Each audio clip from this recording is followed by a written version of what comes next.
Batman se lance dans une quête désespérée de réponses à plusieurs questions qui le taraudent depuis un certain temps. Des questions qui tournent en boucle dans son esprit au sujet de métaux étranges retrouvés de part de la planète et ayant tous une place à un certain niveau de son existence, certains lui ayant même sauvé la vie. Des substances étranges et étrangères à notre monde qui trouvent leur source dans un nouvel univers, ou plutôt un très très ancien univers, dissimulé dans les ténèbres, très loin, là où personne n'est encore allé. Alors que le Chevalier Noir avance peu à peu dans sa quête et qu'il est rejoint par ses alliés de toujours, membres de la Ligue de Justice, qui veulent à tout prix le ramener sur la voie de la raison tout en l'aidant à y voir de plus clair dans ce mystère insondable. C'est alors que tout bascule. Les métaux uniques, les immortels, les recherches de Carter Hall, alias Hawkman, la destinée de la maison Wayne, la cour des hiboux, Gotham City, tout se recoupe d'une façon ou d'une autre, et tout finit là où tout commence. Une nouvelle ère voit soudain le jour, une lame de ténèbres pure enfoncée dans notre monde de lumière et de raison, la folie qui se répand et détruit tout sur son passage. Le Joker lui-même n'aurait pas fait pire cauchemar dans ses heures les plus noires, et pourtant, voici le monde tel qu'il est devenu, un monde privé de ses plus grands héros, un monde en proie à l'anarchie, à un déséquilibre encore plus profond et prononcé, comme si les forces de l'ordre et du chaos s'étaient elles-mêmes retrouvées balayées par quelque chose d'autre, de plus ancien, de plus fort et de plus terrifiant.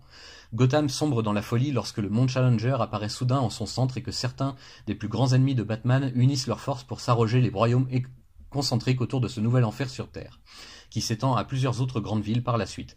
Gotham City, fuyez et abandonnez tout espoir, Barbatos arrive, et dans l'ombre, le Batman qui rit procède à son sinistre accomplissement.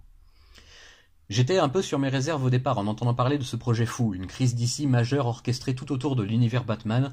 En plus, c'est la grande mode depuis quelques années que de réunir des versions parallèles d'un même personnage pour en faire une équipe ou une menace de taille pour les héros habituels. Spider-Verse ou Venomverse pour Marvel par exemple, chez DC les doubles de Superman dans le récent tome 3 de Superman Rebirth, Deadpool et ses innombrables versions. Bref, j'en avais un peu soupé, alors entendre que cette mode allait soudain frapper l'un de nos héros favoris a failli me faire jeter l'éponge. Et pourtant, heureusement, j'ai poursuivi ma route dans cette nouvelle direction, parce que bon sang, qu'est-ce que c'est bon. Scott Snyder nous sert une histoire incroyable qui regroupe et répond à plusieurs éléments laissés en suspens dans son run sur les séries autour de Batman.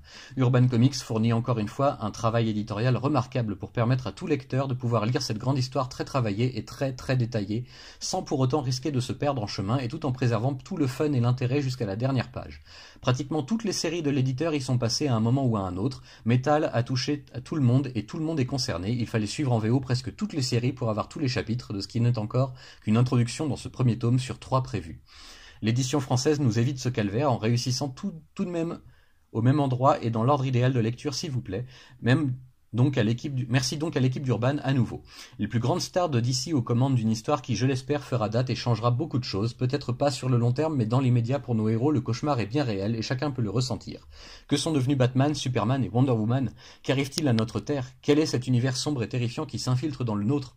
Vous en saurez davantage en lisant tout de même ce premier tome et en faisant confiance aux auteurs et dessinateurs qui sont trop nombreux pour être listés dans les libellés, alors les voici ici.